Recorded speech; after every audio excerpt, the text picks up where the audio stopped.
ನಮ್ಮ ಮನಸ್ಸಿನಲ್ಲಿರುವ ಭಯ, ನಾವು ಒಂದಾಗಿಲ್ಲ, ನಮ್ಮನ್ನು ಸುಲಭದಲ್ಲಿ ಒಡೆಯಬಹುದು. ಆ ಕಾರಣದಿಂದಾಗಿ ಕೆಲವು ಸಂಘಟನೆಗಳು, ಕೆಲವು ಜನಾಂಗದವರು, ಕೆಲವು ವ್ಯಕ್ತಿಗಳು ಹಿಂದೂ ಧರ್ಮವನ್ನು ಒಡೆಯುವ ಒಂದು ಪ್ರಯತ್ನ ಖಂಡಿತವಾಗಿ ಮಾಡ್ತಾ ಇದ್ದಾರೆ. ಅದಕ್ಕೆ ಪ್ರಾಮುಖ್ಯ ಕಾರಣ ನಾವು ಹಿಂದೂಗಳೇ. ಎಲ್ಲಿಯ ದಿನಗಳವರೆಗೆ ನಾವು ಹಿಂದೂಗಳು ಒಂದಾಗಿ ಜೀವನ ಮಾಡುವಂಥ ಒಂದು ಕಲ್ಪನೆ ನಮ್ಮ ಮನಸ್ಸಿಗೆ ಬರುವುದಿಲ್ವಾ, ಅಲ್ಲಿವರೆಗೆ ಖಂಡಿತವಾಗಿಯೂ ಇನ್ನು 60 ವರ್ಷದ ನಂತರ ಕೂಡ ಇದೇ ವಿಮರ್ಶೆ ನಾವು ಮಾಡ್ತಾ ಇರ್ತೇವೆ. ಮತ್ತು ಈ ವಿಮರ್ಶೆ ಮಾಡುವಾಗ ಕಾಲಾವಧಿ ಮೀರಿ ಹೋಗ್ತದೆ. ನಾನು ಹಿಂದೂಗಳಲ್ಲಿ ಇಷ್ಟೇ ಕೇಳೋದು, ಯಾವ ಕಾರಣಕ್ಕಾಗಿ ನಾವು ಒಂದಾಗಲಿಕ್ಕೆ ಅಸಾಧ್ಯ? ಯಾವ ಕಾರಣಕ್ಕಾಗಿ ನಾವು ಬೇರೆ ಬೇರೆ ಮತೀಯರಂತ ಒಂದು ವಿಮರ್ಶೆ ಮಾಡಿಕೊಳ್ಬೇಕು? ಭಾರತಕ್ಕೆ 1100 ವರ್ಷಗಳ ಭಯೋತ್ಪಾದನೆಯ ಕರಾಳ ಇತಿಹಾಸ ಇದೆ. ಕಳೆದ 1100 ವರ್ಷಗಳಿಂದ ಭಯೋತ್ಪಾದನೆಯನ್ನು ಪ್ರತಿನಿತ್ಯ ಅನುಭವಿಸ್ತಾ ಆ ಭಯೋತ್ಪಾದನೆಯ ಬೇಗುದಿಯಲ್ಲೂ ಬದುಕುಳಿದಿರ್ತಕ್ಕಂಥ ಜಗತ್ತಿನ ಏಕೈಕ ರಾಷ್ಟ್ರ ಭಾರತ. ಸಾಕಷ್ಟು ಕಳ್ಕೊಂಡಿದ್ದೇವೆ, ಪ್ರತಿನಿತ್ಯ ಪ್ರತಿರೋಧವನ್ನು ತೋರಿದ್ದೇವೆ, ಆಗಾಗ ಮೇಲುಗೈಯನ್ನು ಸಾಧಿಸಿದ್ದೇವೆ. ಒಮ್ಮೊಮ್ಮೆ ಭಯೋತ್ಪಾದಕರ ಕೈ ಮೇಲಾದಂತೆ ಕಂಡರೂ ಕೂಡ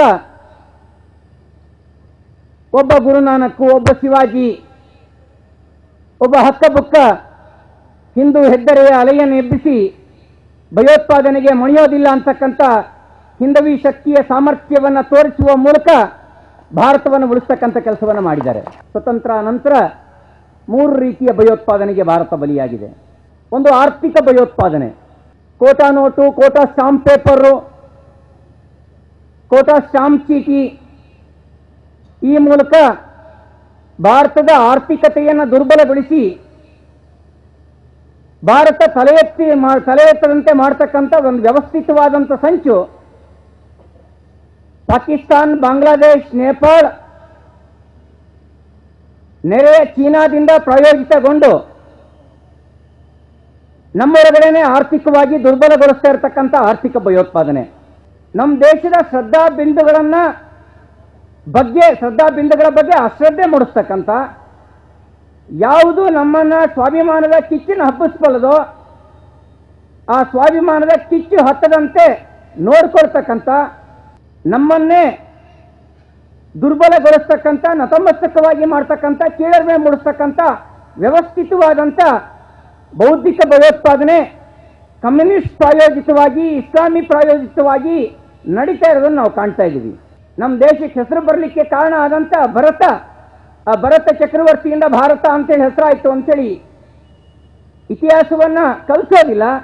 ಬದಲಿಗೆ ಅಕ್ಬರ್ ದಿ ಗ್ರೇಟ್, ಬ್ರಿಟಿಷರಿಂದಾಗಿ ಭಾರತದಲ್ಲಿ ನಾಗರಿಕತೆ ಬೆಳೀತು. ಆರ್ಯ ದ್ರಾವಿಡ ಅಂತಕ್ಕಂಥ ಮಿಥ್ಯಾವಾದ, ಈ ಮಿಥ್ಯಾವಾದದ ಮೂಲಕವೇ ಭಾರತವನ್ನು ದುರ್ಬಲಗೊಳಿಸ್ತಕ್ಕಂಥ ಬೌದ್ಧಿಕ ಭಯೋತ್ಪಾದನೆ.